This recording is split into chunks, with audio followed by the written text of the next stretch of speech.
ನಾವಿವಾಗ ಕೇರಳ ಶೈಲಿಯ ಸುಕ್ಕಿನ ಉಂಡೆ ಮಾಡ್ತಾಯಿದ್ದೀವಿ. ಸುಗಿಯನ್ ಅಂತ ಹೇಳ್ತಾರೆ, ಮಂಗಳೂರು ಕಡೆಯವರು ಸುಕ್ಕಿನ ಉಂಡೆ ಅಂತಾರೆ.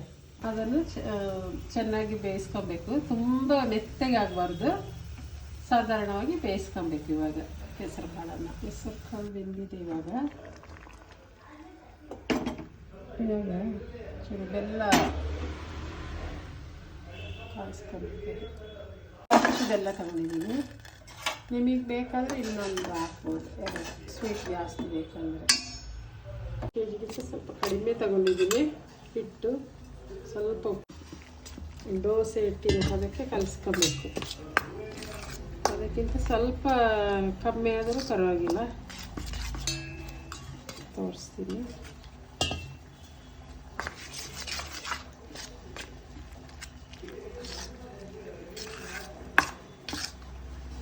ಕೈಯಲ್ಲೇ ಕಲಿಸ್ಕೊಬೋದು. ಗಂಟು ಇರ್ಬಾರ್ದು, ಹಿಂಗೆ ನೀಟಾಗಿ ಕಲಿಸ್ಕೊಬೇಕು. ಯಾಕೋ ನಾನು ಕಲಿಸಿದಾಗ ಗಂಟಾಗಿದೆ. ಇಷ್ಟು ಬೇಯಿಸ್ಕೊಬೇಕು. ಆಮೇಲೆ ಅದರಲ್ಲಿ ನೀರಿರುತ್ತಲ್ಲ, ಅದು ಬಸಿಬೇಕು. ಅದು ನೀರು. ಇವಾಗ ಬೆಲ್ಲದ ನೀರು ಹಾಕ್ಕೊಳ್ಳೋಣ. ಏನಾದರೂ ಇದ್ದರೆ ಕಸ ಎಲ್ಲ ಇರುತ್ತಲ್ಲ, ಅದಕ್ಕೆ ಸಾಕಷ್ಟೆ. ತುಂಬ ಸ್ವೀಟ್ ತಿನ್ನೋರು ಯಾರಿಲ್ಲ ನಮ್ಮ ಮನೆಯಲ್ಲಿ, ಅದಕ್ಕೆ ನಾನು ಸ್ವಲ್ಪ ಹಾಕಿದ್ದೀನಿ. ನೀವು ತಿನ್ನೋರಾದರೆ ನೀವು ಸ್ವಲ್ಪ ಜಾಸ್ತಿ ಹಾಕ್ಕೊಳ್ಳಿ. ಇದು ಏಲಕ್ಕಿ ಪುಡಿ ಮಾಡಿದ್ದೀನಿ, ಅದನ್ನು ಹಾಕ್ತಾಯಿದ್ದೀನಿ. ಇದೆಲ್ಲ ಸ್ವಲ್ಪ ಇದು ಗಟ್ಟಿ ಆಗಬೇಕು. ಇದು ಹೀಗೆ ಗಟ್ಟಿ ಮಾಡ್ಕೊಬೇಕು.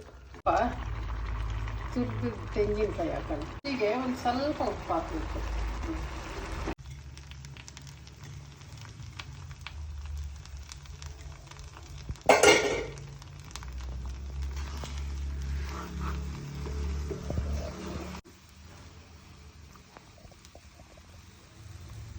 ಆಯಿತಾ?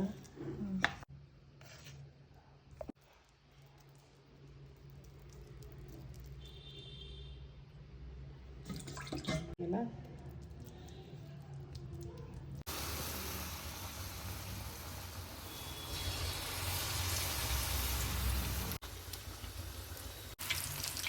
ಸುಕ್ಕಿನ ಉಂಡೆ ರೆಡಿ. ಸುಕ್ಕಿನ ಉಂಡೆ ಅಥವಾ ಸುಗಿಯನ್ ರೆಡಿ.